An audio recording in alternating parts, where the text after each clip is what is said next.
ஹல்லேலூயா. இன்றைய நாளிலும் நாம் பார்க்க இருக்கிற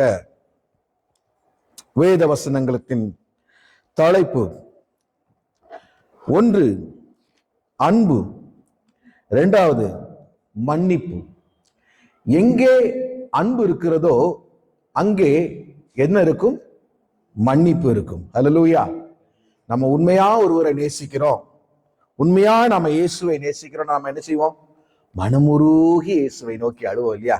நமக்கு உலகத்துல ஒரு பாடு வரும் பொழுது, ஒரு துன்பம் வரும் பொழுது, ஒரு கஷ்டம் வரும் பொழுது, ஒரு வியாதி வரும் பொழுது, ஒரு பண கஷ்டத்துல சிக்கி தவிக்கும் பொழுது, அல்லது எங்கேயாவது அவமானப்பட்டு தலை குனிந்து நிற்கும் பொழுது அவருடைய பாதத்தண்டையில போய் ஊற்றுவோம் பாருங்க ஒரு கண்ணீர். அதுதான் அன்பு. ஹல்லேலூயா. அந்த விலையேறப்பெற்ற அன்பு நம்மளிடத்திலும் கரை புரண்டு ஓடணும் சொல்லி கர்த்தர் ஆசைப்படுகிறார். ஹல்லேலூயா. இன்றைய நாளில செய்திக்கு ஆதாரமாக எடுத்துக்கொண்ட வேத வசனம் 1 யோவான் 5ஆம் அதிகாரம் 1வது வசனம். வாசிப்போமா? 1 யோவான் புஸ்தகம் 5வது அதிகாரம் 1வது வசனம். இயேசுவானவரே கிறிஸ்து என்று விசுவாசிக்கிற எவனும் தேவனால் பிறந்திருக்கிறான், பிறப்பித்தவனிடத்தில் அன்பு கூறுகிற எவனும் அவரால் பிறப்பிக்கப்பட்டவனிடத்தில் என்ன செய்யறானா? அன்பு கூறுகிறானாம்.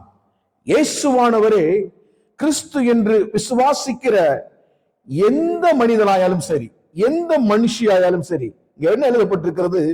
கிறிஸ்து என்று விசுவாசிக்கிற எவனும் தேவனால் பிறந்திருக்கிறானாம். எப்படி?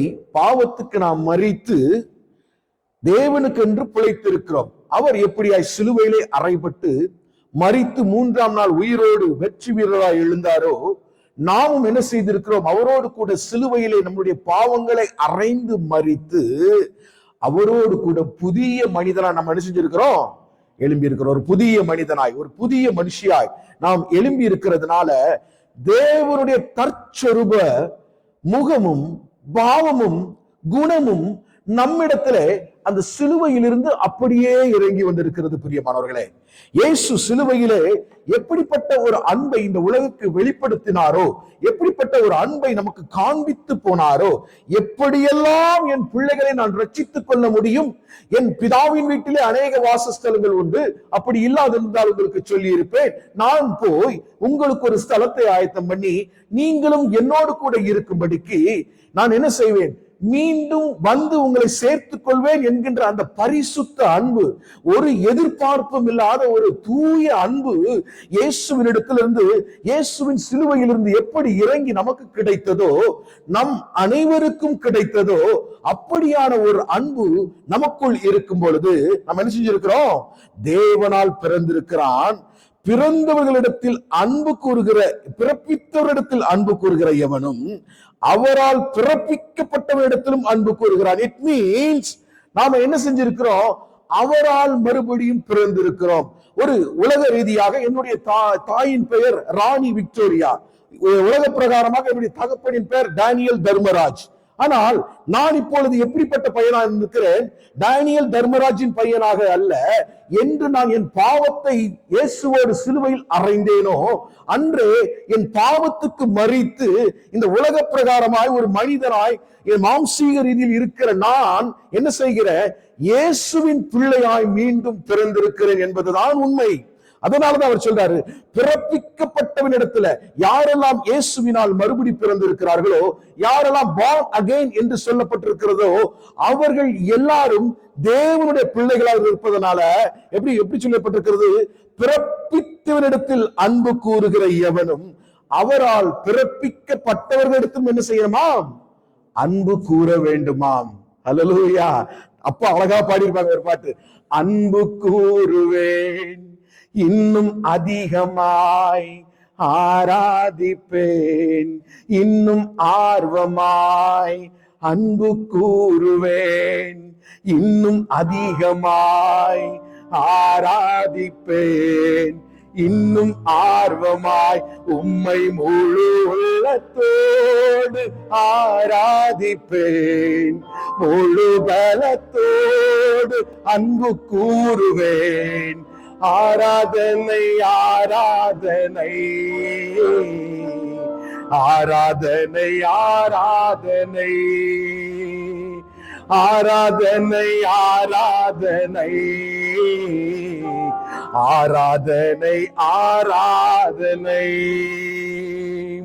அப்படிப்பட்ட ஒரு அன்பு தேவனிடத்தில் நாம் காண்பிக்கும் பொழுது அவரால் பிறப்பிக்கப்பட்ட மனிதனிடத்திலும் அதே அன்பை ஒரு குறைவும் இல்லாமல், ஒரு கரைதிரை இல்லாமல் நம்ம என்ன செய்யணுமா, தேவனால் பிறப்பிக்கப்பட்ட எல்லா மனிதனிடத்திலும் எல்லா மனுஷியிடத்திலும் நாம அன்பு செலுத்த வேண்டியது நம்மளுடைய கடமை. பிரியமானவர்களே, ஆண்டவர் தான் சொல்றாரு, என்னால் பிறப்பிக்கப்பட்ட என் பிள்ளையாகிய நீ என் சுவாபம் இல்லாமல் வேறு ஒரு சுவாபத்தை நீ அணிந்து கொண்டாயானால், how could it possible to be my son or daughter? என்னுடைய மகனாய், என்னுடைய பிள்ளையாய், என்னுடைய மகனாய் நீ எப்படி இருக்க முடியும் என்று சொல்லி ஆண்டவர் கேட்கிறார். சொல்றார், பிறப்பிக்கப்பட்டவரிடத்தில் அன்பு கூறுகிற எவரும் பிறப்பிக்கப்பட்டவரிடத்தில் என்ன செய்யணுமா, அன்பு கூறணுமா. 2வது வசனம், நாம் தேவனிடத்தில் அன்பு கூர்ந்து அவருடைய கற்பனைகளை கை கொள்ளும் பொழுது தேவனுடைய பிள்ளைகளிடத்தில் அன்பு கூறுகிறோம் என்று என்ன செஞ்சிருக்கிறோமா, அறிந்து கொள்ளுகிறோம். பாருங்க, நாம் தேவனிடத்தில் அன்பு கூர்ந்து அவருடைய கற்பனைகளை கை கொள்ளும் பொழுது தேவனுடைய பிள்ளைகளிடத்தில் என்ன செஞ்சிருக்கிறோமா, அன்பு கூர்ந்து இருக்கிறோமா. அவர் என்ன சொல்லியிருக்கிறாரு, நாம மறுபடியும் நம்ம பிறரிடத்துல அன்பு கூற வேண்டும் என்று சொல்லி ஏன் அவர் சொல்லுகிறார் என்று சொல்லி நீங்க பாத்தீங்கன்னா 1 யோவான் 4ஆம் அதிகாரம் 12வது வசனம் இப்படியாக சொல்லுகிறது, தேவனை ஒருவரும் ஒருபோதும் கண்டதில்லையா, நாம் ஒருவரிடத்தில் ஒருவர் அன்பு கூர்ந்தால் தேவன் நமக்குள் நிலைத்திருக்கிறார், அவருடைய அன்பும் நமக்குள்ள என்ன செய்தான், பூரணப்படுகிறதாம். தேவனை ஒருவனும் ஒரு காலும் கண்டதில்லை, நாம் ஒருவரிடத்தில் ஒருவர் அன்பு கூர்ந்தார் என்ன செய்யறோம், தேவனை நமக்குள் வெளிப்படுத்துகிறோம். நீங்க ஒரு மனிதனிடத்துல, ஒரு மனுஷனிடத்துல, ஒரு பாடுபட்டு கிடக்கிற அல்லது பசியில கிடக்கிற அல்லது நோய்களில கிடக்கிற ஒரு மனிதனிடத்துல அல்லது ஒரு மனுஷனிடத்துல நீங்க போய் அன்பு செலுத்தும் பொழுது, என் அன்பு தம்பி, என் அன்பு அக்கா, நீங்க உங்களுக்கு ஒண்ணு ஆகாது, நீங்க கவலைப்படாதீங்க, நீங்க பயப்படாதீங்க, உங்களுக்கு எல்லாம் நாங்க இருக்கிறோம், நாங்க ஜெபிக்கிறோம், கிறிஸ்து இருக்கிறார், இயேசு இருக்கிறார், அவர் உங்களுடைய பாவங்களை நீக்கி உங்களை சுத்திகரிப்பார், உங்களுடைய நோய்களை குணமாக்குவார் என்று சொல்லி நாம் பிறருக்கு அறிவிக்கும் பொழுது அங்க யார் வந்து நமக்குள்ள நிலைத்திருக்கிறாரா, கிறிஸ்து நமக்குள் வந்து நிலைத்திருக்கிறாராம். எப்படிப்பட்ட ஒரு பாக்கியம் உள்ள ஒரு காரியம் பாருங்க. இயேசு கிறிஸ்துவே நமக்குள் இருந்து வெளிப்படுகிறாராம். நாம பாக்குறது ராஜாமணி அல்ல. ஒரு மனுஷன் இடத்துல போய் இப்ப ராஜாமணி பேசுறானா நம்ம பாக்குறது ராஜாமணியே அல்ல, ராஜாமணியின் ரூபத்துல இருக்கிற இயேசுவை அவர்களுக்கு என்ன செய்யறாங்க, கண்டு கொள்ளுகிறார்கள். பிரியமானவர்களே, இது எப்படிப்பட்ட பாக்கியம் உள்ள ஒரு காரியம் என்று சொல்லி சற்று நாம் சிந்தித்து பார்க்க வேண்டும். இயேசு நம்மிடத்துல காட்டி போன அந்த அன்பை சற்றெங்கிலும் நாம் பிறரிடத்துல காட்ட தவறி போனால் அந்த இயேசுவிடத்துல நம்முடைய இருதயம் நிலைத்திருக்கவில்லை என்பதை நாமளே உணர்ந்து கொள்ள முடியும். அதனாலதான் சொல்றாரு, இயேசுவை ஒரு காலம் செய்யல, கண்டதில்லை, தேவனை யாரும் கண்டதில்ல. நீங்கள் பிறரிடத்துல செலுத்துகிற அன்பின் மூலியமாய் நீங்க யாரை பிரதிபலிக்கிறீங்க, தேவனை பிரதிபலிக்கிறீங்க. ஹல்லேலூயா. அவருடைய பரிசுத்த உள்ள முகம் உங்கள் மூலமா என்ன செய்து மறுரூபப்பட்டு அனைவருக்கும் காணப்படும் பொழுது அங்கே ஒரு மகிமை கர்த்தருக்கு உரியதாய் மாறுகிறது. பிரியமானவர்களே, ஹல்லேலூயா. அதுதான் சொல்றாரு 13ஆம் வசனம் இப்படியா சொல்லுது, அதுல அவர் தம்முடைய ஆவியினால் நமக்கு தந்தருளினதனாலே, எப்படி அவர் தம்முடைய ஆவியில் நமக்கு தந்தருளினதனாலே நாம் அவரிலும் அவர் நம்மிலும் நிலைத்திருக்கிறதை அறிந்திருக்கிறோமா. இப்போ இயேசு கிறிஸ்து மூலியமாய் பிறப்பிக்கப்பட்ட நாம அவர் கொடுத்து போன ஒரு பரிசுத்த ஆவியை நாம் பெற்றிருக்கிறோம். இதை நான் மீண்டும் மீண்டும் வலியுறுத்தி சொல்வதற்கு காரணம், இந்த பரிசுத்த ஆவியை தான் நீதியிலும் நியாயத்திலும் நம்மை நேர்த்தியாய் நடத்துகிறவர். அவர் இல்லாமல் நம்ம நீதியில வாழ முடியாது, நேர்த்தியாய் வாழ முடியாது, தேவனுக்கு என்று வாழ முடியாது என்று சொல்லி நாம் அறிந்திருக்கிறோம். அதனாலதான் இந்த வசனம் இப்படி சொல்லுது, அவர் தம்முடைய ஆவியில் நமக்கு தந்தருளினதனாலே நாம் அவரிலும் அவர் நம்மிலும் நிலைத்திருக்கிறதை நாம் அறிந்திருக்கிறோமா? அவருக்குள் இருந்த ஆவி எந்த ஆவி ஐயா? எப்படிப்பட்ட ஒரு ஆவி அவருக்குள் இருந்தது சொல்லி நீங்க வாசித்து பார்த்தீங்கன்னா, ஏசாயா 11வது அதிகாரம் 2வது வசனத்துல சற்று எடுத்து வாசிக்கும் பொழுது, ஞானத்தையும் உணர்வையும் அருளும் ஆவியும், ஆலோசனையும் பலனை அருளும் ஆவியும், அறிவையும் கர்த்தருக்கு பயப்படுகிற பயத்தை அருளும் ஆவியுமாகிய கர்த்தருடைய ஆவியானவர் அவர் மேல் தங்கி இருப்பார் என்று சொல்லி இங்க மிக அழகாக அவருக்குள் இருந்த ஆவி என்ன என்பதை மிக அழகாக ஏசாயா தீர்க்கதரிசி அடையாளப்படுத்துகிறார். ஞானத்தையும் உணர்வையும் அருளும் ஆவியாம். கொஞ்சம் யோசித்து பாருங்க, நமக்கு அப்ப ஞானம் யாரிடத்திலிருந்து வருகிறது? பரிசுத்த ஆவியானவரிடத்திலிருந்து வருகிறது. ஞானத்தை தருகிற தேவன், நீதியை செலுத்துகிற தேவன், உணர்வை நமக்கு அருளுகிற தேவன், ஆலோசனையும் பலனும் அருளுகிற ஒரு தேவன். அவர்தான் பரிசுத்த ஆவியானவராய் அவரிடத்தில் வந்திருக்கிறாராம். அந்த பரிசுத்த ஆவி அவர் மீது எப்பொழுது ஊற்றப்பட்டது? மத்தேயு 3ஆம் அதிகாரம் 16வது வசனத்தில் நீங்களே வாசித்து பார்க்கும் பொழுது, எடுத்து வாசிங்க.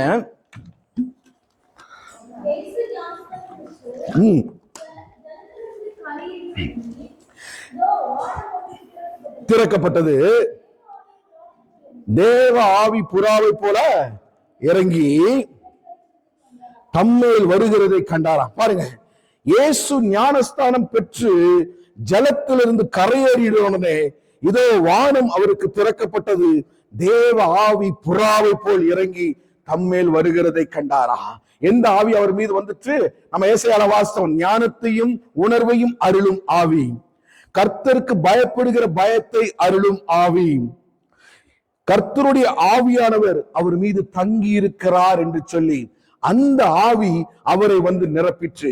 இப்போ நாமெல்லாம் நினைக்கிறோம், பரிசுத்த ஆவியானவர் இயேசு பெற்றவுடன் மிக பலம் உள்ளவராய் ஊழியத்துல இறங்கி அவர் என்ன செஞ்சாரு? எல்லா காரியத்தையும் செய்தார் என்று சொல்லி பார்க்கிறோம். ஆனா அங்க நடந்தது என்ன? பரிசுத்த ஆவியை பெற்றவுடன் பரிசுத்த ஆவியானவர் அவரை எங்க கொண்டு போனாரா? வனாந்தரத்துக்கு கொண்டு போனார். எதற்காய்? சோதிக்கப்படுவதற்காய். எனக்கு பிரியமான தேவஜனமே, கிறிஸ்தவ வாழ்க்கையில் நமக்கு சோதனை உண்டு, வேதனை உண்டு, துன்பங்கள் உண்டு, கவலை உண்டு, கண்ணீர் உண்டு, பிரச்சனை உண்டு. இவையெல்லாம் இல்லாம இருந்தா நம்ம என்ன செஞ்சிருவோம்? இஸ்ரவேலர்களை போல தேவனை மறந்து விடுவோம். நேற்று பார்த்தோம் இல்லையா? 1 நாளாகமத்துல பார்த்தோம் இல்லையா? நம்ம நியாயாதிபதிகள்ல பார்த்தோம். தேவனுடைய நியாயாதிபதிகள் வந்து அவர்களை காப்பாற்றுறாங்க. காப்பாற்றும் பொழுது தேவனை அவங்க வணங்குறாங்க. கொஞ்ச நேரத்துல அவங்களுக்கு சந்தோஷம், சமாதானம், நல்ல சாப்பாடு, அவங்களுடைய நிலத்துல வருகிற கனிகள் எல்லாம் அவருடைய களஞ்சியத்துல வந்து சேர்க்கப்பட்ட உடனே கொஞ்சம் கொஞ்சமாய் தேவனை மறந்து பாகாயும் அஸ்திரத்தையும் பின்பற்றி வழி விலகி போகிற ஒரு ஜனமாய் மாறி போகும் பொழுது தேவன் மீண்டும் கொள்ளையர்களுக்கு அவருடைய கையில் என்ன செய்யறாரு? அமலேக்கியர் கையில் ஒப்பு கொடுக்கிறது நம்ம பார்க்க முடியும். அமலேக்கியர் கையில ஒப்பு கொடுக்கும் போது அங்க என்ன நடக்கிறது? இவர்களுக்குரிய ஆசீர்வாதத்தையும் செல்வத்தையும் அவர்கள் வந்து அடித்து நொறுக்கி அவ்வளத்தையும் அள்ளி கொண்டு போய் இவர்களை வெறுமையாய் விட்டு செல்லுகிற ஒரு காரியம். பாருங்க, தேவனை மறந்து நம்ம என்ன செய்யறோம்? பல வேளைகளில நம்ம நல்ல சந்தோஷமாய் சமாதானமாய் இருக்கும் பொழுது, நல்ல செல்வ செழிப்போடு இருக்கும் பொழுது கர்த்தரை தேடுகிறது இல்ல. அப்போ துன்பத்தின் மத்தியில போகும் பொழுது, சமாதான குலைச்சல்களின் மத்தியில போகும் பொழுது ஆண்டவர் நம்மோடு கூட என்ன செய்யறாரு? பிரயாணப்படுகிறார். உங்கள் சோதனைக்கு தக்கதான அது தப்பிக்கொள்ளும் போக்கை அவர் என்ன செய்யறாரு? உண்டு பண்ணுகிறார். அப்ப தெரியும், இயேசு என் வலது பார்சத்துல இருக்கிறார், என்னை நடத்துகிறார், பரிசுத்த ஆவியானவர் என்னை லீட் பண்றார் என்கின்ற காரியம் நமக்குள்ள என்ன செய்யும்? எப்பொழுதும் வந்து கொண்டே இருக்கும். நம்மளுடைய இருதயம் மேன்மை பாராட்டுவதற்கும் பிரியமானவர்களே, அதான் அவர் சொல்லி இருக்கிறார், இடுக்கமான வாசல் வழியாக பிரவேசிக்கிறவர்கள் பரலோக ராஜ்யத்துக்கு என்ன செய்வாங்க? பிரவேசிப்பாங்க. அப்ப அது இடுக்கமான வாசல் வழியில முட்கள் உண்டு, கற்கள் உண்டு, அநேக காரியங்கள் உண்டு. இவைகள் எல்லாம் நாம கடந்துதான் போயாகணும். ஆனா அந்த அந்த அதை கடந்து வருகிற பாதைகளிலே கண்மணியை போல காக்க வல்லவர் ஒருவர் நம்மோடு கூட என்ன செய்கிறாரு? ஒவ்வொரு நொடி பொழுதும் இருந்து கொண்டிருக்கிறார். ஆனா இயேசுவுக்கு அப்படி அல்ல. அவர் சோதிக்கப்படும்படியாக வனாந்தரத்துக்கு கொண்டு போகப்பட்டாரா. அதற்கு பின்பாய் நடந்தது என்ன?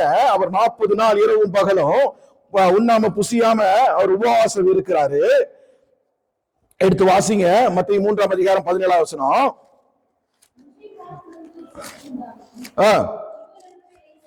நேசகுமாரன் பிரியமா இருக்கிறேன் என்று சொன்னதுக்கு அப்புறம் பிசாசினால் சோதிக்கப்படுவதற்கு ஆவியானவராலே வனாந்தரத்தில் இருந்தாரா, கொண்டு போகப்பட்டாரா.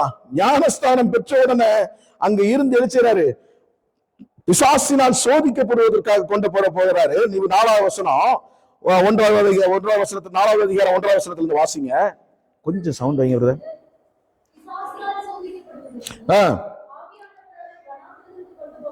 கொண்டு போகப்பட்டார்.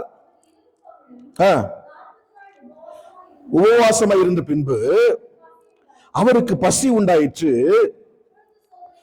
அப்பொழுது சோதனைக்காரன் அவரிடத்தில் வந்து, நீர் தேவனுடைய குமாரனே ஆனால் இந்த கல்லுகள் அப்பங்களாகும்படி சொல்லும் என்கின்றார். இப்ப பசி வந்துருச்சு அவருக்கு. 40 நாள் இரவும் பகல் அவர் என்ன செஞ்சிருக்காரு? வனாந்தரத்துல உபவாசம் இருந்து பசியில வாடிக்கொண்டு இருக்கிறார். இப்ப பிசாசு வந்து சொல்றான், நீ தேவனுடைய குமாரனே ஆனால் என்ன செய்ய, இந்த கல்லுகளை அப்பங்களாகும்படி செய் என்று சொல்லுகிற ஒரு காரியம். அப்ப இந்த இயேசு இப்ப என்ன செஞ்சாரு? பிசாசோட எதை கொண்டு வெற்றி பெற்றார்? வசனத்தை கொண்டு வெற்றி பெற்றார். நீங்க தொடர்ந்து வாசிங்க. அவர் பிரதியுத்தரமாக, மனுஷன் அப்பத்தினாலே மாத்திரமல்ல தேவனுடைய வாயிலிருந்து புறப்படுகிற ஒவ்வொரு வார்த்தைகளினாலும் பிளப்பான் என்று சொல்லி எழுதியிருக்கிறது என்று சொல்லி சொல்றாரு. அப்பொழுது பிசாசு அவனை பரிசுத்த இடத்துக்கு கொண்டு போய் தேவாலயத்து உப்பரிகையின் மேல் அவரை நிறுத்தி அங்க என்ன செய்யறாரா, நீ தேவனுடைய குமாரனேயானால் தாழ குதியும் என்று தம்முடைய தூதர்களுக்கு உம்மை குறித்து கட்டளையிடுவார். உமது பாதம் கல்லில் இடராதபடிக்கு அவர்கள் உம்மை கைகளில் ஏந்தி கொண்டு போவார்கள் என்பதா எழுதியிருக்கிறது என்று யார் சொல்றா? பிசாசு. நம்ம ஆளுகிட்ட கேட்டா கூட பல நேரங்கள்ல வசனம் வராது, வாயில தடுமாறுவோம் நம்ம. ஆனா பிசாசு சொல்றான் கரெக்டா, உன் பாதம் கல்லில் இடராதபடிக்கு அவர்கள் உன்னை கரத்துல ஏந்தி கொண்டு போவார்கள் என்று சொல்லி எழுதியிருக்கிறது. இப்ப நீ தாழ குதி, நீ தேவனுடைய குமாரன் என்பதை காமி, உன் பெருமையை அங்கு கொண்டு வந்து காட்டு, நாங்க எல்லாரும் பார்க்கட்டும் நீ தேவனுடைய குமாரனா இல்லை என்பதை நாங்கள் அறிந்து கொள்ளட்டும் என்று சொல்லி இயேசுவை சோதிக்கக்கூடிய ஒரு காரியம். அவர் என்ன சொல்றாரு? மாறாக அதற்கு இயேசு, உன் தேவனாகிய கர்த்தரை பரீட்சை பாராதிருப்பாயாக என்று எழுதியிருக்கிறது என்பதை பிசாசுக்கு ஒரு நெத்தி ஐடியா சொல்றாரு. பாருங்க, பல நேரங்கள்ல வசனத்தை வச்சு நம்ம ஆட்கள் மடக்க வருவாங்க, நம்மள வசனத்தை வச்சே சோதிக்கிறதுக்காக வருவாங்க. நாம விழுந்துடக்கூடாது. இன்னைக்கு இஸ்லாமிய சகோதரர்கள் அநேகர் வந்து இயேசு தெய்வம் என்று சொல்லி எங்க எழுதியிருக்கிறது காட்டுங்கன்னு சொல்லுவாங்க. இதுல இந்த அறவுரையா பைபிள் வாசிக்கிறவங்க என்ன செஞ்சிருவாங்க? கிவ் அப் பண்ணிட்டு போயிருவாங்க, விட்டு கொடுத்துட்டு போயிருவாங்க. ஆனா எத்தனை வசனங்கள் எழுதப்பட்டிருக்கிறது. தேவனும் அவரும் ஒன்றாய் இருக்கிறார், என்னை அல்லாமல் பிதாவினிடத்தில் ஒருவரும் வருவதில்லை என்று சொல்லி எத்தனை இடத்துல உலகத்தை உண்டாக்கும் பொழுது நான் அவரோடு கூட இருந்தேன் என்று சொல்லி அவரே அடையாளப்படுத்துகிற ஒரு காரியத்தை சொல்லுகிறார். உண்டாக்கப்பட்டது ஒன்றும் அவரே அல்லாமல் உண்டாக்கப்படவில்லை என்று சொல்லி யோவான் 1ஆம் அதிகாரத்தில் எழுதப்பட்டிருக்கிறதை எத்தனையோ வசனங்கள் இருக்கிறது. ஆனா வசனம் தெரியாத நம்ம என்ன செஞ்சிருவோம்? பல வேளைகளில் அந்த இடத்துல தேவனை தலகுனிய வச்சுட்டு போயிடுவோம். அதனாலதான் பிசாசுக்கு வசனம் தெரியும், வசனத்தின் மூலியமாவே சொல்லுவான்.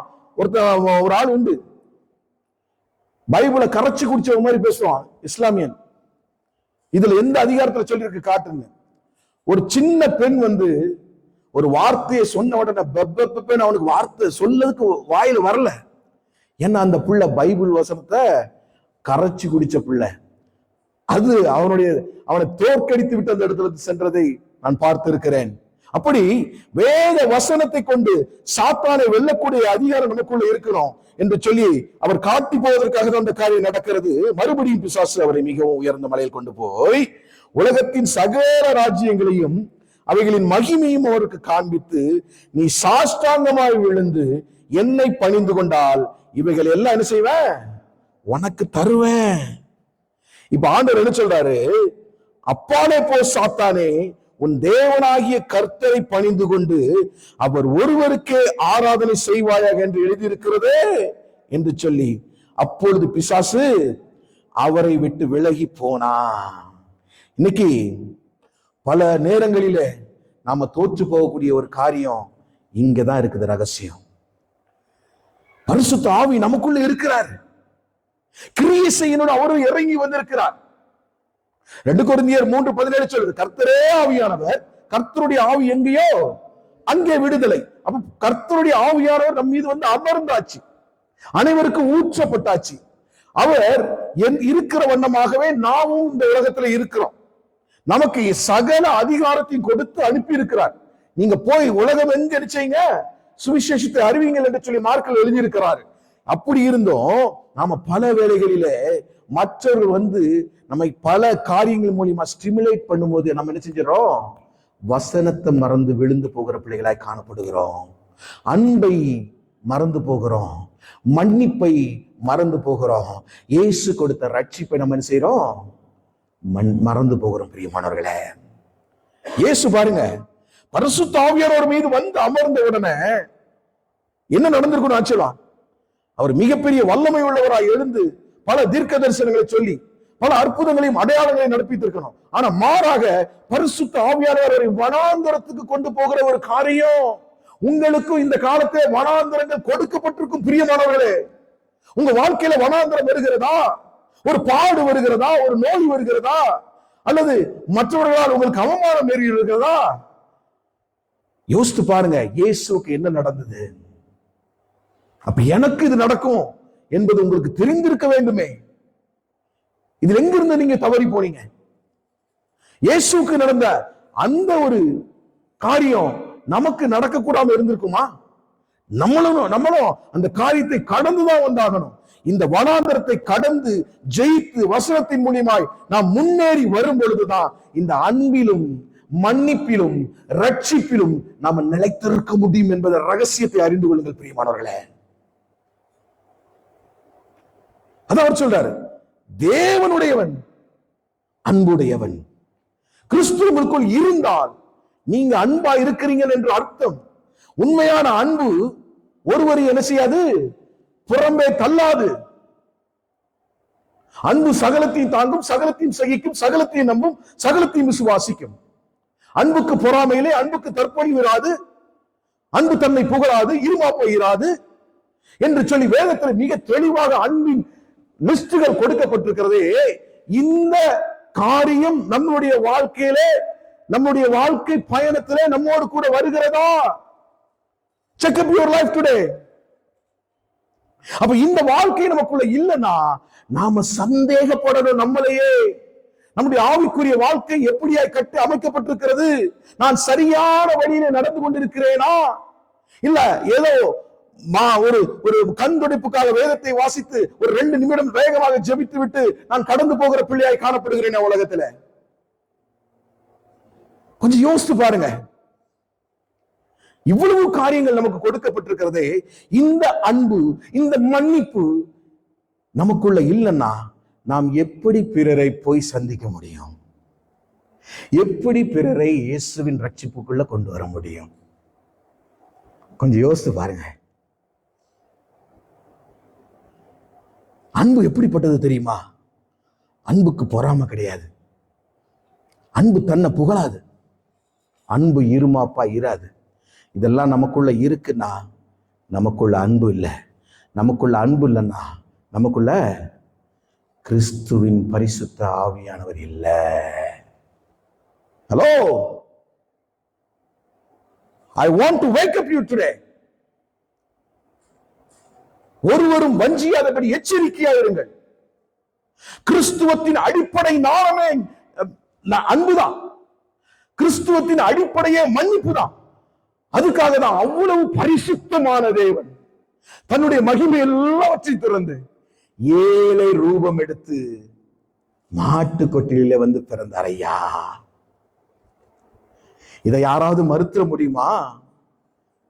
கிறிஸ்துவத்தின் அடிப்படையே அன்பும் மன்னிப்பும். இவையே நம்ம இடத்துல இல்லைன்னா நாம வேற எந்த காரியத்தை சாதிக்க போறோம்? கொஞ்சம் யோசித்து பாருங்க. ஆண்டவர் அழைத்தவர் உண்மையுள்ளவர். உங்கள் மீது ஊற்றி இருக்கிற ஆவி உண்மையுள்ள ஆவி.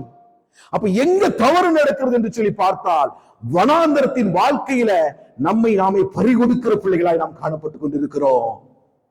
வனாந்தரத்தின் வாழ்க்கை நமக்கு வரக்கூடாது என்று சொல்லி யாருக்கும் நியமிக்கப்படலைங்க. இது நிச்சயமாக வரும். அதை கடந்துதான் நம்ம ஜெயிச்சாகணும். இந்த வனாந்தரத்தின் வாழ்க்கையில நாம தோல்வி விட்டுட்டோம்னா இயேசுவை வெட்கப்படுத்துகிற பிள்ளைகளாய் நம்ம மாறி போவோம். இப்ப வசனம் நமக்குள்ள இல்லைன்னா நம்ம இந்த காரியத்தில் வெற்றி பெற முடியாது. சோ வேத வசனத்தை கொண்டு அவர் ஜெயித்தார்.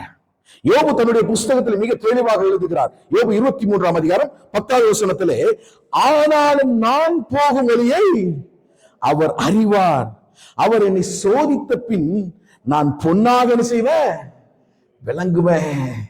யோபுவை விட பாடுபட்ட மனிதன் இந்த உலகத்துல இருந்திருக்கவே முடியாது.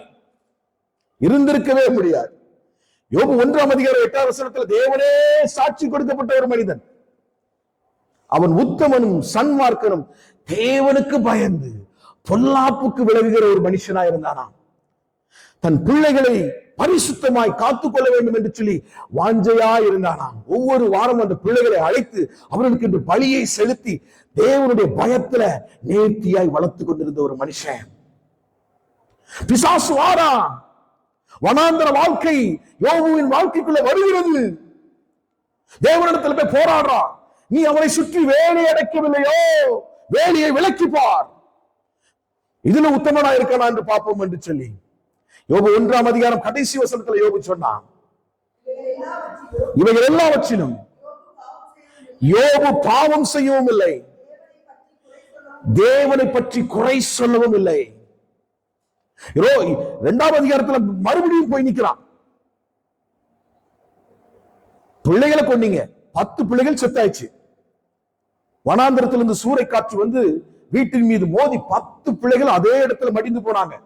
ஆடு மாடுகள் ஒட்டகங்கள் அவனுக்கு இருந்த எல்லா சொத்துக்களும் எல்லா வஸ்துக்களும் ஒரு நொடி பொழுதுல எல்லாம் வைப் அவுட் ஆயிடுச்சு. அவன் பிச்சைக்காரனா மாறிட்டான்.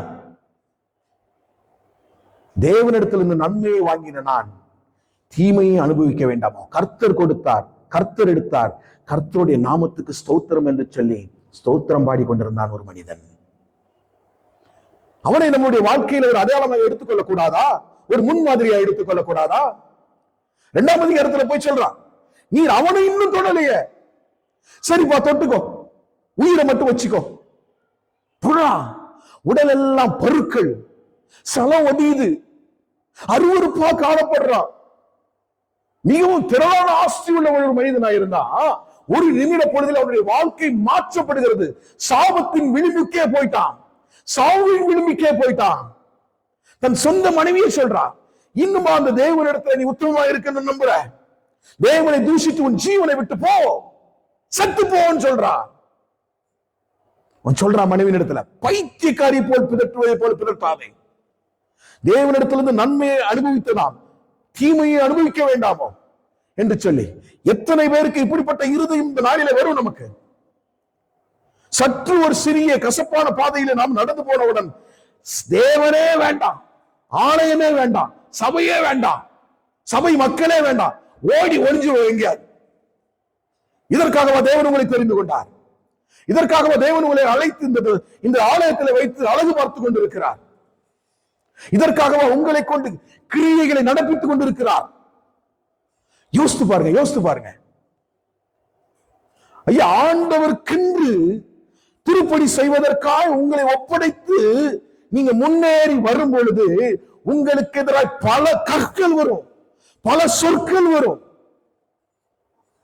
பலர் உங்களை அவமானப்படுத்துவாங்க, நிந்திப்பாங்க, சிரிப்பாங்க.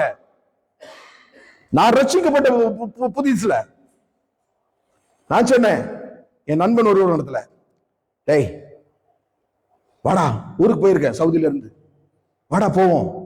எங்கடா? நம்ம வழக்கமா போவோம் அங்கதான். நான் சொன்னேன், நான் வரல. என்னது நீ வரலையா? நான் அதெல்லாம் விட்டுட்டேன்பா. என்னது விட்டுட்டியா? ஏய் சும்மா நடிக்காதடா. நாங்க ஒரு கிளாஸ் குடிக்கிறதுல ஒரு பாட்டில் எடுத்து குடிக்க வேண்டாடி, நீ வந்து என்கிட்ட நாடகம் ஆடுறியான்னு சொல்லி சிரிப்பான், ஏளனம் பண்ணுவான். ஆனா நான் அவனுக்கு முன்பாக வாழ்ந்து காட்டினதுனால, மாப்பிள்ள நீயே திருந்திட்டியா, நானும் திருந்தணும்டான்னு சொல்லி இறங்கி வந்தான். அதுதான் சாட்சி உள்ள வாழ்க்கை. சவுதி அரேபியாவில என்னோடு கூட அறையில இருந்த நண்பர்கள் எல்லாருக்கும் தெரியும் நான் எப்படிப்பட்ட குடிகாரன், எப்படிப்பட்ட மோரட, எப்படிப்பட்ட ரவுடித்தனம் பண்ணுவேன். ஸ்ரீலங்காக்காரன் ஒருத்தரையும் விட மாட்டேன், விரட்டி விரட்டி அடிப்பேன். அப்படி இருந்தனா மாறி என் மக வயிற்றுல இருக்கும்போது என்னுடைய மாற்றமே வந்துச்சு. ஆண்டவர் என்னை ரட்சித்தார். ஊழியத்துக்கென்று எழும்பி நான் காரியத்தை நடப்பிக்கும் பொழுது வெளியில உட்கார்ந்து என்னை பார்த்து கை கொட்டி சிரிப்பாங்க. உலகம் உங்களை பார்த்து கை கொட்டி சிரிக்கும். பிரியமானவர்களே, உங்களை ஏனப்படுத்தும். என்னைக்கு தீய வழியிலிருந்து நல்ல வழியை தெரிந்து கொண்டு மேடையில் வந்து நின்று தேவனுக்கு என்று வசனத்தை போதிக்க ஆரம்பிக்கிறீங்களோ, உங்களுடைய பழைய நண்பர்கள் தூரத்திலிருந்து உங்களை ஏளனப்படுத்துவாங்க. நாங்க வாரத்துல ஒரு நாள் தான் குடிப்போம், அவன் வாரம் ஃபுல்லா குடிக்கிறவன், அவன் அங்க நின்று வசனத்தை போதிக்கிறான் என்று சொல்லி ஏளனப்படுத்துவாங்க. Yes, it will happen. It's happened. I shed the tears. நான் அழுது இருக்கிறேன். என் கண்களில் கண்ணீர் வடிந்து இருக்கிறது. ஆனா ஆண்டவர் சொன்னாரு, வாழ்ந்து காட்டு, வாழ்ந்து காட்டு, சாட்சி உள்ள வாழ்க்கை வாழ்ந்து காட்டு. வாழ்ந்து காட்டின பொழுது என் நண்பர்கள், ஏளனம் செய்த அதே நண்பர்கள் என்னை குறித்து வெளியில பெருமையா, பாபுவா அவன் மாறிட்டான்டா, அவன் உண்மையிலே மாறிட்டான்டா. சாட்சி உள்ள வாழ்க்கை நமக்குள்ள இருக்கிறதா? என்னுடைய சகோதரனுடைய நண்பர் ஒரு இடத்துல ஒரு முறை ஒரு காரியத்தை சொன்னார். என் சகோதரன் வந்து ஒரு ஊழியத்துக்கு அவனை அர்ப்பணித்து போனான். அவனும் ரொம்ப தீய வழியில அலைந்தவன் தான். எங்க அம்மா இறந்த உடனே மனம் மாறி இயேசுக்கென்று தன் வாழ்க்கையை அர்ப்பணித்து ஓஎம்க்கு போனான். ஆபரேஷன் மொபிலைசேஷன் சொல்லி ஒரு அமெரிக்க மிஷனரி இயக்கம். அங்க போய் பல ஆண்டுகள் அவன் ஊழியம் செய்து கொண்டிருக்கிறான். இன்னும் அவன் ஊழியம் செய்து கொண்டிருக்கிறான் கர்த்தருடைய கிருபையால. அப்போ சேவியர்னு சொல்லி அவனுக்கு ஒரு நண்பன் உண்டு. அந்த அண்ணன் என்கிட்ட ஒரு நாள் சொன்னாங்க, உங்க அண்ணன் எனக்கு பிடிக்காதான்னு. நான் சொன்னேன், ஏன் அப்படி சொல்றீங்க? எங்க அண்ணன் என்ன பண்ணிட்டான் உங்களுக்கு அப்படின்னு. ஏன்னா அவன் எங்க கூட இருந்தான், எங்க கூட குடிச்சான், எங்க கூட ரவுடித்தனம் பண்ணான், எல்லா காரியத்தையும் பண்ணான். அவன் ரட்சிக்கப்பட்டான், ஊழியத்துக்கு போயிட்டான், சந்தோஷம். ஆனா திரும்பி வந்த போது அவன் சொன்னான், உன்கிட்ட எல்லாம் நான் பேசக்கூடாது, பேசினா இயேசுக்கு பிடிக்காதுன்னு சொன்னான். என்னுடைய சொந்த சகோதரன் தான் இது. அந்த அண்ணன் சாட்சியா சொன்னது. இதற்காகவா தேவன் உங்களை அபிஷேகம் பண்ணுகிறார்? இதற்காகவா தேவன் உங்களை தெரிந்தெடுத்திருக்கிறார்? இதற்காகவா அன்பின் அபிஷேகத்தை உங்கள் மீது ஊற்றி இருக்கிறார்? இல்லை. உன் நண்பனிடத்துல நீ அன்பு கூறும் பொழுது, உன் அன்பை அவன் உணரும் பொழுது, ஒரு நாள் இல்லைனாலும் ஒரு நாள் இயேசுவின் அன்பை அறிந்து கொண்டு இயேசுவின் பாதத்தில் வந்து சேருவான பிரியமானவர்களே. அதுதான் சாட்சி உள்ள வாழ்க்கை, அதுதான் அன்பு, அதுதான் மன்னிப்பு. அங்கிருந்துதான் ரட்சிப்பு பிறக்கிறது. நீங்க யார் மீது அன்பு செலுத்துறீங்களோ, யார் மீது மன்னிக்கிறீங்களோ, அந்த இடத்திலிருந்து தான் ஒரு ரட்சிப்பு பிறக்கிறது பிரியமானவர்களே. இந்த அண்ணன் போல, இந்த அக்கா போல, இந்த தங்கச்சி போல, இந்த தம்பி போல நானும் இருக்கக்கூடாதா என்று சொல்லி உங்கள் முகத்தை பார்த்து இயேசுவை அடையாளம் கொண்டு உங்களை போல வாழ தீர்மானித்து உங்களை ரட்சித்தவர் யார், உங்களுக்குள்ள இந்த அன்பை ஊற்றினவர் யார், உங்களுக்குள்ள இந்த அபிஷேகத்தை வைத்தவர் யார் என்று சொல்லி அவன் தேடி வந்து தேவன் இடத்திலே பாதத்திலே அமர்ந்து என்னையும் ஏற்றுக்கொள்ளும் என்று சொல்லி முழங்கால் படுகிறானே, அதுதான் உங்களுக்கு வெற்றியின் வாழ்க்கை. அதுக்காக தான் தேவன் உங்களை அபிஷேகம் பண்ணி இருக்கிறார்.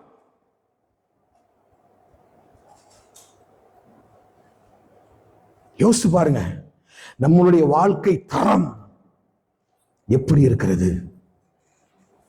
நம்ம அழைக்கப்பட்ட அழைப்பு எதற்காக? நம்மளுடைய ஓட்டம் எதை நோக்கி ஓடிக்கொண்டு இருக்கிறது? பிரியமானவர்களே, சற்று நம்ம யோசித்து பார்த்தோம்னா இந்த காரியத்தில் நம்ம வெற்றி அடைந்திட முடியும்.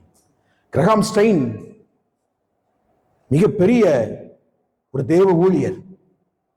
1999 ஆண்டு ஜனவரி 2ஆம் தேதி நினைக்கிறேன், இல்ல 23 ஜனவரியில தன்னுடைய ஜீப்ல 2 பிள்ளைகளோடு உறங்கி கொண்டிருக்கும் பொழுது பஜ்ரங்கல் தள் இந்து அமைப்பு வந்து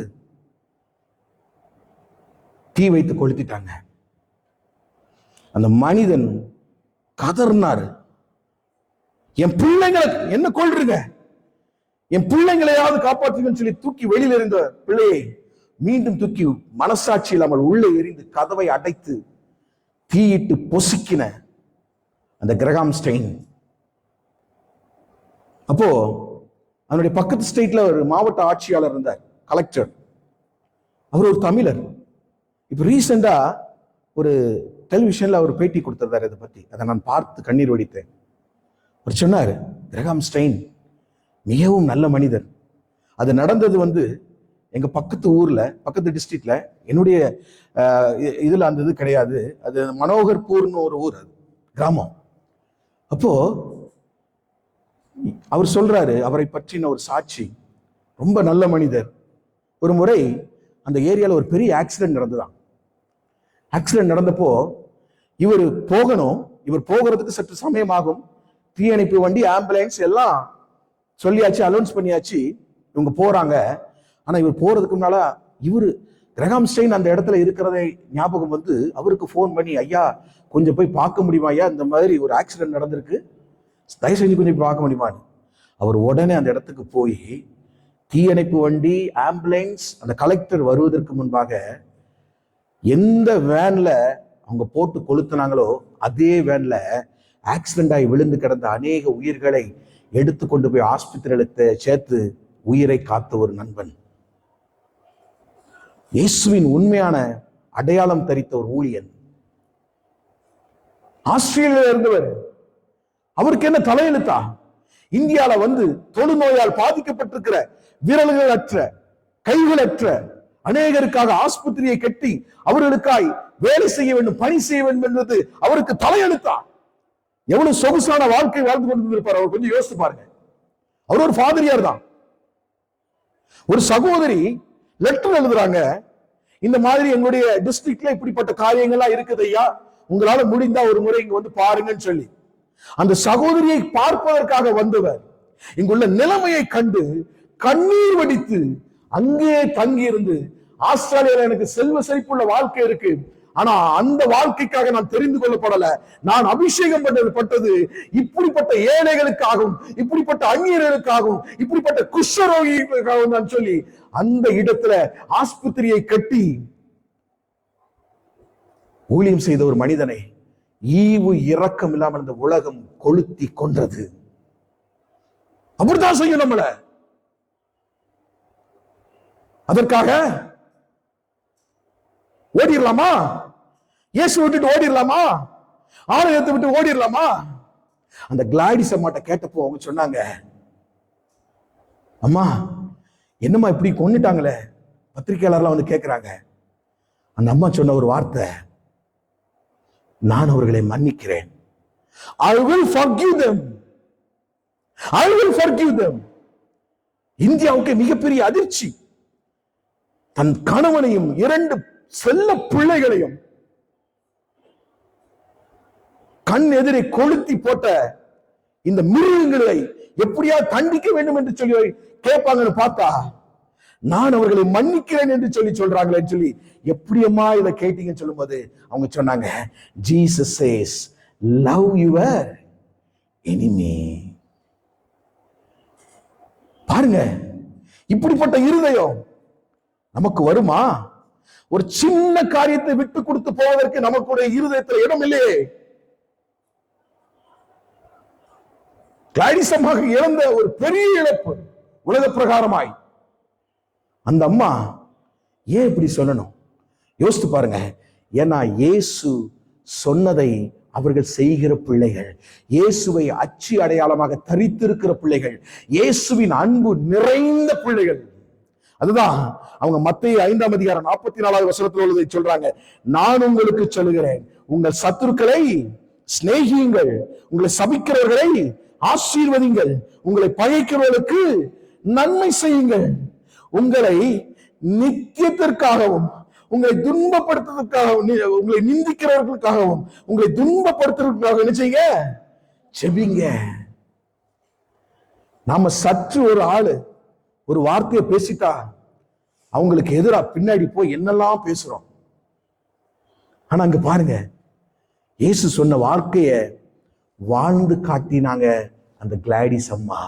இன்றைக்கும் அநேக தொழுநோய் ஆஸ்பத்திரியை கட்டி அந்த இடத்துல இயேசுவுக்கு சாட்சி உள்ள ஒரு மகளாய் வாழ்ந்து கொண்டிருக்கிறாங்க. பிரியமானவர்களே,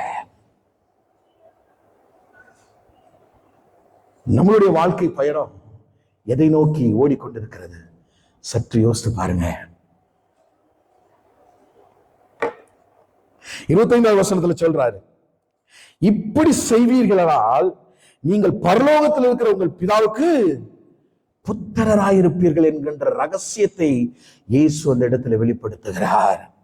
கிளாடிஸ் அம்மா மாதிரி ஒரு இருதயம் நமக்கு இருந்துச்சுன்னா நாம எப்படி மாறிடுறோமா? ஒரு விலைக்கிரயம் கொடுக்காம, ஒரு டிக்கெட் வாங்காம, எப்படி ஒரு விலைக்கிரயமும் கொடுக்காம, ஒரு டிக்கெட் வாங்காம, ஒரு சொத்தையும் வித்து நம்ம பணம் செலுத்தாம என்ன செய்யறோம்? பிதாவுக்கு, பரலோகத்தில் இருக்கிற பிதாவுக்கு புத்திரராய் மாறி போகிறோமா? இதுதான் வாழ்க்கை.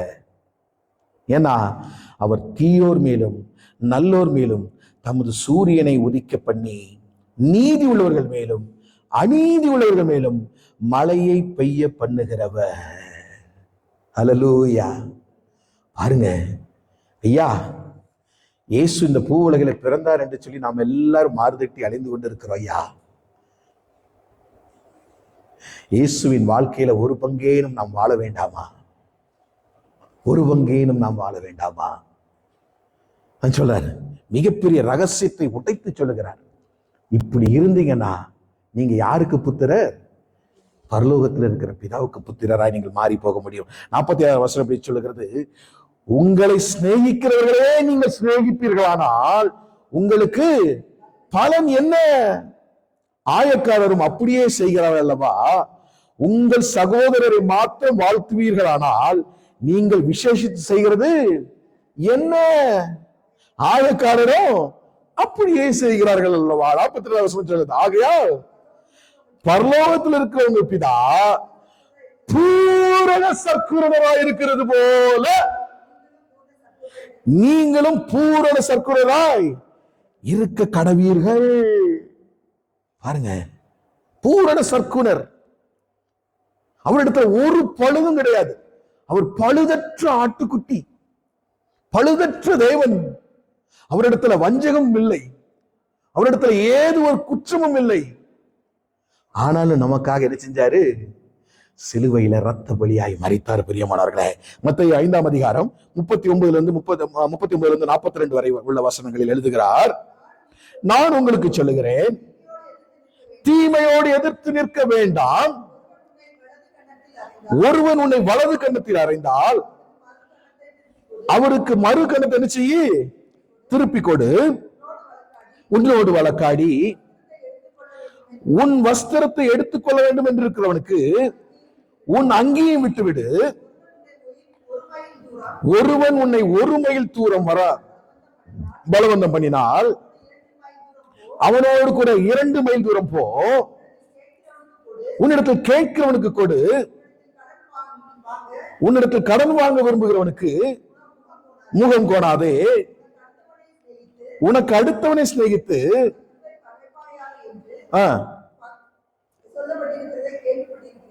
போதும். பாருங்க, இப்படி இருக்கிறவர்களை பார்த்துதான் 45வது வசனத்துல சொல்றாரு, நீங்கள் பரலோகத்தில் இருக்கிற உங்கள் பிதாவுக்கு புத்திரராயிருப்பீர்கள். நாம பிறரை மன்னிப்பதனால மிக பெரிய ஒரு பலம் நமக்கு இருக்குது தெரியுமா? அது ஒரு கிவ் அண்ட் டேக் பாலிசி. எடுத்து வாசிங்க, மத்தேயு 6ஆம் அதிகாரம் 9ஆம் வசனம். நீங்கள் ஜெபம் பண்ண வேண்டிய விதமாவது, பரமண்டலங்களில் இருக்கிற எங்கள் பிதாவே, உம்முடைய நாமம் பரிசுத்தப்படுவதாக, உம்முடைய ராஜ்யம் வருவதாக,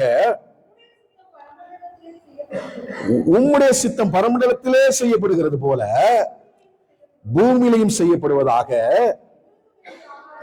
எங்களுக்கு வேண்டிய ஆகாரத்தை இன்று எங்களுக்கு தாரும், எங்கள் கடனாளிகளுக்கு நாங்கள் மன்னிக்கிறது போல எங்கள் கடன்களை எங்களுக்கு மன்னியும், எங்களை சோதனைக்கு உட்படாமல் தீமிலிருந்து எங்களை ரட்சித்துக் கொள்ளும், ராஜ்யமும் வல்லமையும் மகிமையும் என்றென்றைக்கும் உம்முடையவைகளே என்று சொல்லி ஜெபம் பண்ண வேண்டிய விதமாவது என்று சொல்லி கொடுத்துட்டு கீழே அடுத்த வசனத்துல எழுதுறாரு பாருங்க மிக அழகாக. மனுஷருடைய தப்பிதங்களை நீங்கள் அவர்களுக்கு மன்னித்தால் உங்கள் பரமபிதா உங்கள் தப்பிதங்களை என்ன செய்றாரா? மன்னிப்பார். ஹல்லேலூயா. பாருங்க, இது எப்படிப்பட்ட கிருபை பாருங்க. அனுதின வாழ்க்கையில நாம சில தவறுகளை செய்வது வழக்கம். நம்மை அறியாமல் தவறு பண்ணிடுறோம், அல்லது தெரிந்தே பண்ணிட்டோம். நீ தெரிந்தே தப்பு பண்ணிட்டப்பா, தேவனுக்கு விரோதமான காரியத்தை பண்ணிட்ட, ஏதோ ஒரு பெரிய பாவத்தை பண்ணிட்ட. ஆனா அவர் என்ன சொல்றாரு?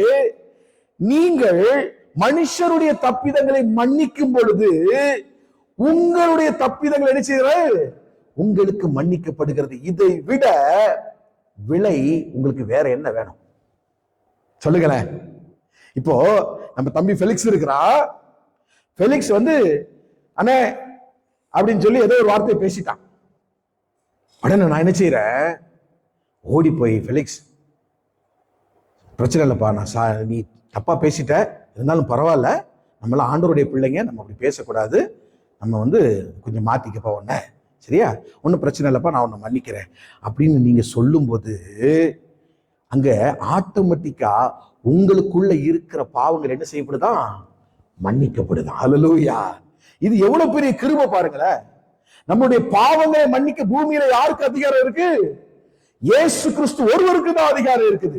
அப்போ நீங்கள் யாருக்கு மன்னிக்கிறீங்களோ, நீங்கள் பிறருக்கு மன்னிக்கும் பொழுது உங்களுடைய தப்பிதங்களை நீங்கள் அறிக்கை பண்ணாமலே, அல்லது ஒருவேளை தெரிந்து தெரியாம உங்க ஞாபகத்துக்கே இல்லாத பாவங்கள் எல்லாம் உங்களுக்கு மன்னிக்கப்படுகக்கூடிய ஒரு கிருபை.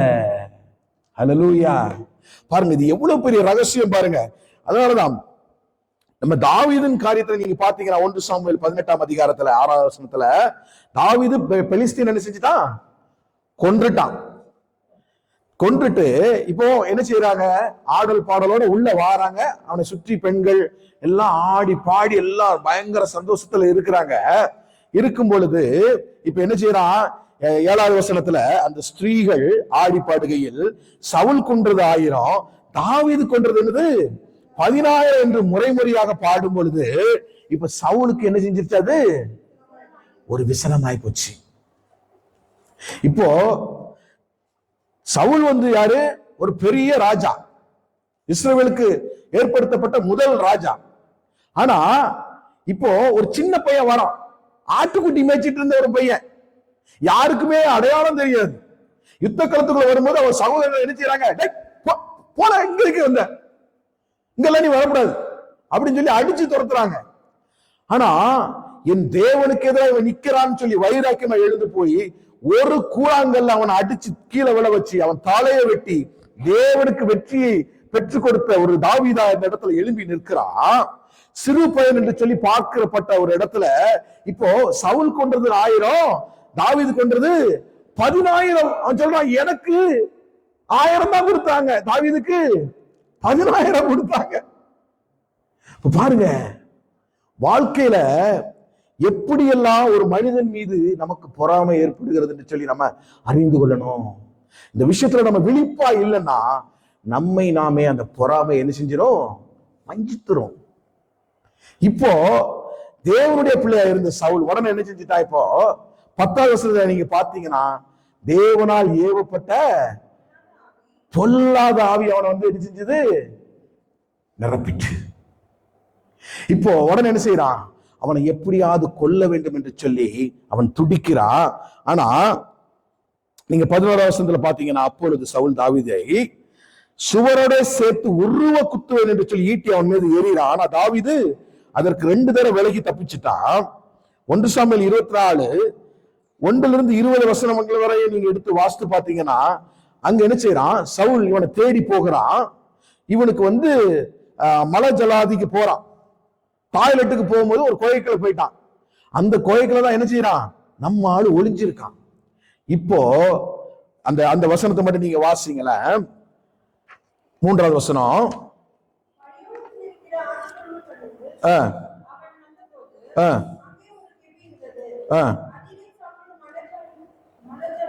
போனான், உட்கார்ந்து இருந்தார்கள். நோக்கி இப்ப என்ன செய்யறாரு, இதோ நான் உன் சத்ருவை உன் கையில ஒப்பு கொடுக்கிறேன், உன் பார்வைக்கு நலமானபடி அவனுக்கு செய் என்று சொல்லி கர்த்தர் உன்னுடைய சொன்ன நாள் இதுதான் என்று சொல்லி சொல்றான். ஆனா இப்ப தாவீது என்ன சொல்றாரு பாருங்க, தன்னுடைய எதிரியை தொடர்ந்து வாசிங்க. அத இப்ப என்ன செஞ்சுட்டான், சவுலின் சால்வைய கொஞ்சம் போல அறுத்துட்டான். நீங்க நல்லா யோசித்து பாருங்க, கர்த்தர் தன்னுடைய எதிரிய தாயை ஒளிந்திருக்கிற இடத்திலே கொண்டு வந்து ஒப்படைக்கிறார். உன் பார்வைக்கு நலமானபடி நீ செய்யும் சொல்லியாச்சு. இப்ப அவன் செய்ய வேண்டியதெல்லாம், ஈட்டியை எடுக்க வேண்டியதுதான், அவனை உருவ குத்தி அதே இடத்துல கொல்ல வேண்டியதுதான். ஒரே வார்த்தை, எதிரியும் ஒளிஞ்சா. அடுத்த ராஜா யாரு, தாவீது. இஸ்ரவேலுக்கு அடுத்த ராஜா யாரு, தாவீது. ஒரு மிகப்பெரிய பதவி அவனுக்கு காத்து இருக்குது, இவரை கொல்றது மூலியமா மிகப்பெரிய நன்மை இருக்கு. ஆனா அவன் என்ன சொல்றான், இதை அறுத்துட்டு தொடர்ந்து வாசிங்க. நிமித்தம்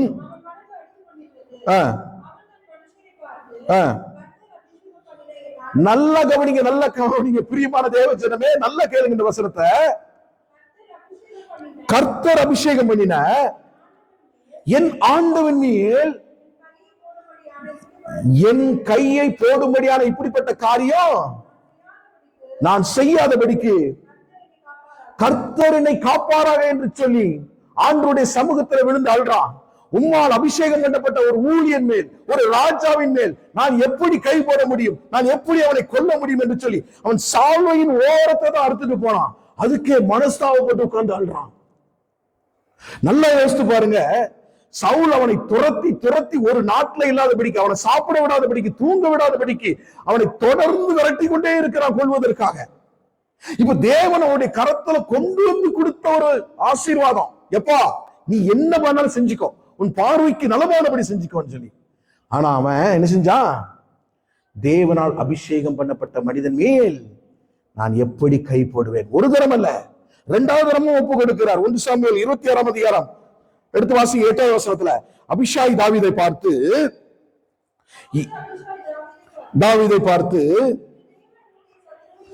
இன்று தேவன் உம்முடைய சத்துருவை உம்முடைய கைகளில் ஒப்பு கொடுத்தார்.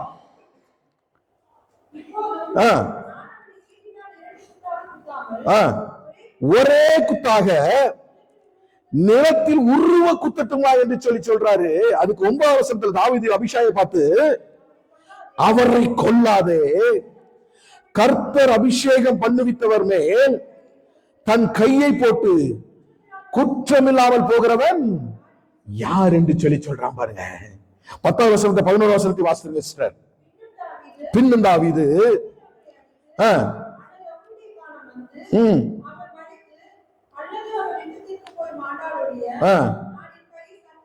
அவனா செத்தால் ஒழிய நான் என்ன செய்ய மாட்டேன், அவனை கொல்ல மாட்டேன், நான் அதற்காக என்ன செய்வேன், காத்திருப்பேன்னு சொல்லி சொல்றான். நல்லா யோசிச்சு பாருங்க. Hello, David had a clear opportunity to kill King Saul, not once but twice, but he refused to do that. Why? He said he is anointed one. He is anointed one. How could I put my hands on him? அவன் கேட்கிறான், ஒரு தேவனால் அபிஷேகம் பண்ணப்பட்ட ஒரு ராஜா மேல நான் எப்படி என் கையை போடுவது என்று சொல்லி கேட்கிற ஒரு காரியம். இதனால நடந்த ஒரு காரியம் என்ன தெரியுமா? 1 சாமுவேல் 26வது அதிகாரம் 25வது வசனத்துல சவுல் சொல்லுகிறான், என் குமாரனாகிய தாவீதே, நீ ஆசீர்வதிக்கப்பட்டவனப்பா, நீ பெரிய காரியங்களை செய்வாய், மென்மேலும் பலப்படுவாய் என்று சொல்லி அவனை ஆசீர்வதிக்கக்கூடிய ஒரு காரியம். எனக்கு பிரியமான தேவ ஜனமே, இந்த மன்னிப்பின் ரகசியத்தை தேவன் நமக்கு இன்று வெளிப்படுத்துவாராக. அவன் சாக தகுதி உள்ளவன் தான் சவுல். பிசாசினால் பிடிக்கப்பட்டிருக்கிறான், கொலை வெறியில் நிறைந்திருக்கிறான். என் கையில ஐடியை கொடுத்து கொல்லிடணும், நான் கொண்டிருப்பேன். ஏன்னா எனக்கு அதை விட ஒரு பெரிய சான்ஸ் கிடைக்காது. அவனுக்கு 2 முறை இந்த வாய்ப்பை தேவன் கொடுத்திருந்தோம். தேவனால் அபிஷேகம் பண்ணப்பட்ட மனிதன் மேல் நான் எப்படி கையை போடுவது என்று சொல்லி அவன் ஹம்புலா உட்கார்ந்ததுனால சவுல் மனம் திரும்புகிறான். சவுல் சொல்றான், தாவீதே, என் பிரியமான குமாரனே, நீ ஆசீர்வதிக்கப்பட்டவன் என்று சொல்லி கொலை வெறியில் சுற்றி திரிந்து கொண்டிருந்த ஒரு மனிதன் ஒரே நிமிட பொழுதுல தாவீதை வாழ்த்தி ஆசீர்வதிக்கக்கூடிய ஒரு காரியம் பாருங்க. அதுதான் அன்பு. சகலத்தையும் தாங்கும், சகலத்தையும் நம்பும், சகலத்தையும் விசுவாசிக்கும், சகலத்தையும் சகிக்கும். பாத்தீங்களா? ஆண்டவருடைய மனிதன் எப்படி இருக்க வேண்டும் என்று சொல்லி இந்த 2025 கடைசி நாட்களில் இருக்கிற நமக்கு ஆண்டவர் தெரியப்படுத்துகிறார், சொல்லி கொடுக்கிறார். எதற்கு தெரியுமா? 2026க்குள்ள உங்கள் கால் அடி எடுத்து வைக்கும் பொழுது உங்களுடைய இருதயத்துல வஞ்சனை இருக்கக்கூடாது, பொறாமை இருக்கக்கூடாது, வெறி இருக்கக்கூடாது, கோபம் இருக்கக்கூடாது, மூர்க்கம் இருக்கக்கூடாது, மார்க்க பேகம் இருக்கக்கூடாது. ஒருவர் மீது ஒருவருக்கு வருத்தம் இருந்தால் வாயை திறந்து, என் அன்பு சகோதரனே, என்னை மன்னித்து விடு, நான் பேசினது தவறு, நான் நடந்து கொண்டது தவறு, நான் பார்த்தது தவறு என்று சொல்லி ஒருவரை ஒருவர் மன்னித்து, ஒருவருக்காய் ஒருவர் நீங்க ஜெபித்து கட்டி அணைத்து இயேசுவின் அன்பை நீங்கள் பகிர்ந்து கொள்ளும் பொழுது, எனக்கு பிரியமான தேவ ஜனமே, I am challenging you, 2026 this church will be not same. ஆண்டவர் ஆத்துமாக்களை கொண்டு நிரப்புவது நிச்சயம். பிரியமானவர்களே, இதை எழுதி வைத்துக் கொள்ளுங்க. இது நடக்கிறனா என்ன நிக்க வச்சு கேள்வி கேளுங்க. ஆண்டவர் நம்மை அழைத்திருக்கிறார். இன்னைக்கு ஒரு மிகப்பெரிய பொறுப்பை நம்முடைய கரத்திலே கொடுத்திருக்கிறார். இதற்குண்டான பதில நாம தான் அவர்கிட்ட திருப்பி சொல்ல போறோம். பிரதர் அழகா ஒரு பாட்டு பாடினார் தெரியுமா? வாழ்நாள் எல்லாம் வீணாளாக சென்று போயிற்றே, ஐயோ மோசம் போனேன், வீட்ட நன்மை அழுதாலும் வருமோ, ஆத்மா ஒன்று ரட்சிக்காமல் வெட்கத்தோடு ஆண்டவா, வேறும் கைய நாக உம்மை கண்டு கொள்ள ஆகுமோ, பக்தரே உற்சாகமாக எழும்பி பிரகாசிப்பீர், ஆத்துமாக்கள் இயேசு அண்டை வந்து சேர உழைப்பீர், ஆத்மா ஒன்றும் ரட்சிக்காமல் வெட்கத்தோடு